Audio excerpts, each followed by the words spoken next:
Hello dear students, मैं अभिषेक भारद्वाज आप सभी का स्वागत करता हूं अपने यूट्यूब चैनल बायोलॉजी पे। अपना जो चैप्टर चल रहा है, चैप्टर नंबर 1 जीवों में जनन।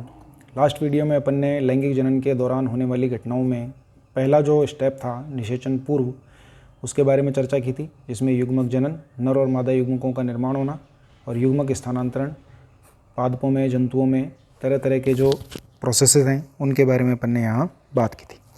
आज अपन बात करेंगे यहाँ फर्टिलाइजेशन यानी कि निषेचन के बारे में। तो निषेचन क्या है? सीधी सीधी भाषा में अपन ये लिख सकते हैं,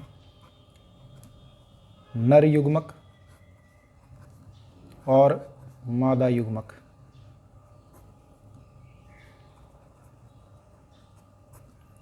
इनका आपस में संलयित होना यानी कि फ्यूज होना क्या कहलाता है? निषेचन यानी कि फर्टिलाइजेशन। अब यहाँ नर युग्मक हो या मादा युग्मक हो, दोनों की अगर अपन बात करें तो दोनों में अगुणित केंद्रक कैसा होगा यहाँ पर? अगुणित, यानी कि वन सेट वाला, जो क्रोमोसोम्स के जो वन सेट हैं वैसा वाला यहाँ पर केंद्रक पाया जाएगा। कुछ मात्रा में यहाँ पर कोशिका द्रव्य भी पाया जाता है। तो यहाँ कोशिका द्रव्य का जो संलयन है उसको अपन प्लाज्मोगेमी के नाम से भी बोल सकते हैं, और जो केंद्रक संलयन है उसको अपन कैरियोगेमी के नाम से भी बोल सकते हैं। यानी कि केंद्रक संलयन और कोशिका द्रव्य संलयन है जीव द्रव्य संलयन जिसको अपन कह सकते हैं। लेकिन बेसिकली दोनों ही युग्मक आपस में फ्यूज होते हैं, जहाँ पे केंद्रक जो नर युग्मक है वो मादा युग्मक के साथ संलयित होकर के कुछ मात्रा में कोशिका द्रव्य और अपना जो केंद्रक है वो मादा युग्मक में प्रवेशित करवाता है, और जहाँ वो दोनों केंद्रक आपस में संलयित हो जाते हैं तो ऐसी स्थिति यानी कि जो युग्मकों का जो कंप्लीट संलयन है या जो पूरा का पूरा जो फ्यूज़न है जिसको अपन निषेचन कह रहे हैं, उसके लिए एक शब्द अपन काम में ले सकते हैं यहाँ पर, सिनगेमी। क्या काम में ले सकते हैं? सिनगेमी, यानी कि युग्मक संलयन। तो युग्मक संलयन जब होगा तो चूंकि पीछे अपन पढ़ के आए हैं, युग्मक चाहे युग्मकोद्भिद पीढ़ी को दर्शाने वाले जीव के द्वारा बने, चाहे बीजाणुद्भिद पीढ़ी को दर्शाने वाले जीव के द्वारा बने, युग्मक सदैव कैसे होंगे? अगुणित। तो जब दो अगुणित युग्मक जब संलयन होगा तो निषेचन का जो परिणाम होता है वो होता है युग्मनज। क्या होता है? युग्मनज। और वो हमेशा कैसा होगा? द्विगुणित। कैसा होगा? द्विगुणित। यहाँ अब आगे जा कर के युग्मनज में अगर युग्मकोद्भिद पीढ़ी है, यानी कि मुख्य पादप अगर युग्मकोद्भिद पीढ़ी को यानी कि एक सेट क्रोमोसोम का शो करता है तो इसमें हो जाएगा अर्धसूत्री विभाजन यानी कि मियोसिस। और यदि मूल पादप 2 सेट ऑफ क्रोमोसोम यानी कि 2 समुच्चय वाला यानी कि द्विगुणित पीढ़ी को निरूपित करता है तो इसमें सीधे ही डायरेक्ट माइटोसिस होगा, जिसके फलस्वरूप यहाँ दोनों ही स्थितियों में भ्रूण का निर्माण किया जाएगा और एक आगे जा कर के नए जीव की क्या होगी? उत्पत्ति। वो निषेचन पश्च वाला मामला है। फिलहाल अपने को यही बात करनी है। अब दूसरी बात यह है कि हमने यहाँ ये देखा कि नर युग्मक और मादा युग्मक दोनों संलयित होते हैं। तो ये जो संलयन है, चूँकि ज़्यादातर केस में हमने देखा है कि नर युग्मक गति करते हुए कहाँ तक पहुँचता है? मादा युग्मक तक पहुँचता है। गति करते हुए कहाँ पहुँचता है? मादा युग्मक तक।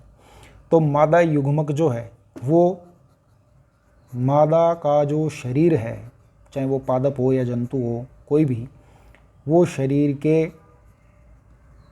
अंदर है या शरीर के बाहर है। उस स्थिति में निषेचन की जो प्रोसेस है वो 2 प्रकार की होती है। कितने प्रकार की होती है? 2 प्रकार की, जिसमें पहला बाह्य निषेचन, एक्सटर्नल फर्टिलाइजेशन यानी कि बाह्य निषेचन। दूसरा आंतरिक निषेचन यानी कि इंटरनल फर्टिलाइजेशन। तो इसका सीधा सीधा जो अर्थ है वो हम यहाँ लिख सकते हैं कि यदि बाह्य निषेचन, यदि निषेचन क्रिया यानी कि सिनगेमी की प्रोसेस मादा शरीर के बाहर किसी दूसरे माध्यम में संपन्न होती है तो उसे हम कहेंगे एक्सटर्नल फर्टिलाइजेशन यानी कि बाह्य निषेचन। जैसे कुछ बोनी फिशेस यानी कि स्थिल मछलियाँ, इसके अलावा मेंढक यानी कि फ्रॉग्स, इनमें मादा के द्वारा जो अंडे हैं वो कहाँ दे दिए जाते हैं? जल में। और वहीं पास में ही नर के द्वारा शुक्राणुओं को अंडों के पास छोड़ दिया जाता है, जहाँ जल में ही कौन सी क्रिया संपन्न होती है? निषेचन क्रिया संपन्न होती है। चूँकि ये मादा शरीर के बाहर होता है इसलिए बाह्य निषेचन। बाह्य निषेचन के लिए हम ये लिख सकते हैं जल अनिवार्य होता है। यानी कि अगर एक्सटर्नल फर्टिलाइजेशन के आप एग्जाम्पल जितने भी पढ़ेंगे तो आप वहाँ पाएंगे कि जितने भी एग्जाम्पल हैं वो सारे के सारे कहाँ होते हैं? जल में होते हैं, चाहे वो प्लांट्स के केस में हो चाहे वो एनिमल्स के केस में हो, ज़्यादातर आपको यही प्रकार के देखने को मिलेंगे। दूसरा आता है आंतरिक निषेचन। आंतरिक निषेचन से सीधा सीधा तात्पर्य है कि यदि सिनगेमी यानी कि युग्मकों के संलयन की प्रक्रिया मादा शरीर के अंदर कहाँ हो? मादा शरीर के अंदर, तो ऐसी स्थिति जो है वो कहलाती है आंतरिक निषेचन।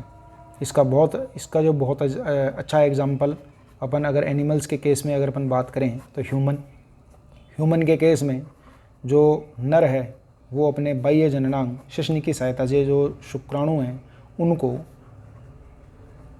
मादा योनि तक स्खलित करता है, जहाँ से वो गति करते हुए फैलोपियन नलिका, मादा जननांग का एक भाग है फैलोपियन, अंडवाहिनी का एक पार्ट मान सकते हो या अंडवाहिनी कह सकते हो, फैलोपियन नलिका तक जाते हैं।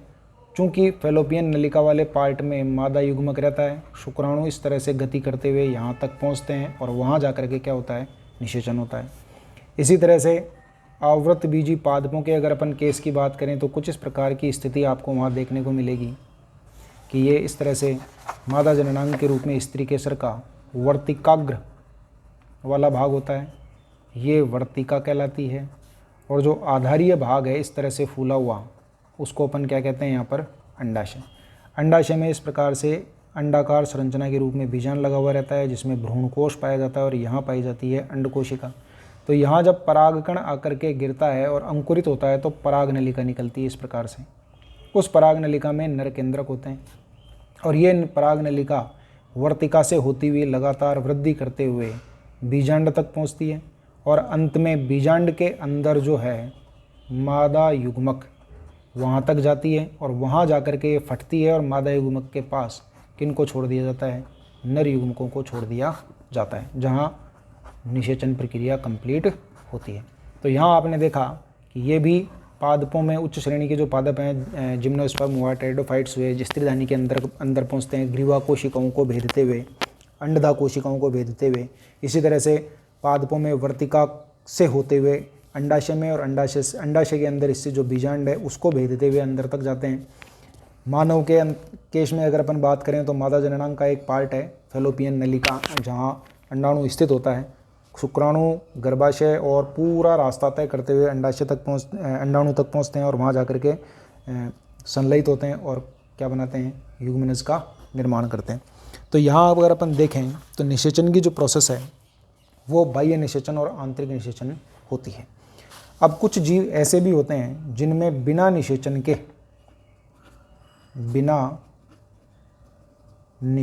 के जो मादा युग्मक है वो सीधे ही नए जीव का क्या कर देता है? निर्माण कर देता है। अब चूंकि ऐसी स्थिति जो है वो कहलाती है अनिषेक जनन, यानी कि अनिषेक जनन। अंग्रेजी में आप इसको पार्थेनोजेनेसिस क्या याद रख सकते हैं?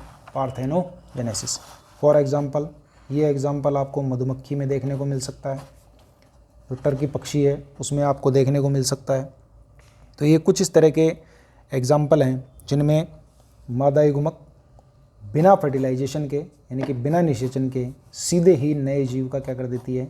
निर्माण कर देती है। हालांकि इन केस में अगर अपन देखें तो वो बंदे भी हो सकते हैं या जिन्हें हम कह सकते हैं कि वो जनन करने के सक्षम नहीं होते। तो इस प्रोसेस को कहा जाता है अनिषेक जनन। तो यहाँ से एग्ज़ाम में 2 प्रश्न पूछे जा सकते हैं। एक तो आपसे पूछा जा सकता है निषेचन किसे कहते हैं, निषेचन के प्रकार समझाइए, जिसमें आपको बाह्य निषेचन और आंतरिक निषेचन बताना है। एक आपसे सिनगेमी डायरेक्ट 1 नंबर का प्रश्न पूछा जा सकता है, सिनगेमी से क्या तात्पर्य है। या आपसे पूछा जा सकता है अनिषेक जनन से क्या तात्पर्य है, कोई एक उदाहरण दीजिए। या ऑब्जेक्टिव में प्रश्न आ सकता है अनिषेक जनन दर्शाने वाला प्राणी है? 4 ऑप्शन होंगे जिनमें मधुमक्खी या टर्की दोनों में से कोई भी एक लिखा हुआ मिलेगा, बाकी 3 ऐसे होंगे जो नहीं होंगे। तो इस तरह के छोटे प्रश्न आपको इस टॉपिक से आपको मिल सकते हैं। अगले वीडियो में अपन बात करेंगे निषेचन पश्च घटनाओं की, जहाँ निषेचन का जो परिणाम है जिसको अपन ने लिखा है यहाँ पर युग्मनज, ये युग्मनज आगे जा कर के किस प्रकार आगे डेवलप होता है, इसमें कौन सा विभाजन होता है, किस प्रकार ये और कहाँ इसमें ये सारी प्रक्रियाएं संपन्न होती हैं, उसके आधार पर निषेचन पश्च जो घटनाएं हैं उनके बारे में अपन डिस्कस करेंगे। तो बने रहिए मेरे साथ। Thank you.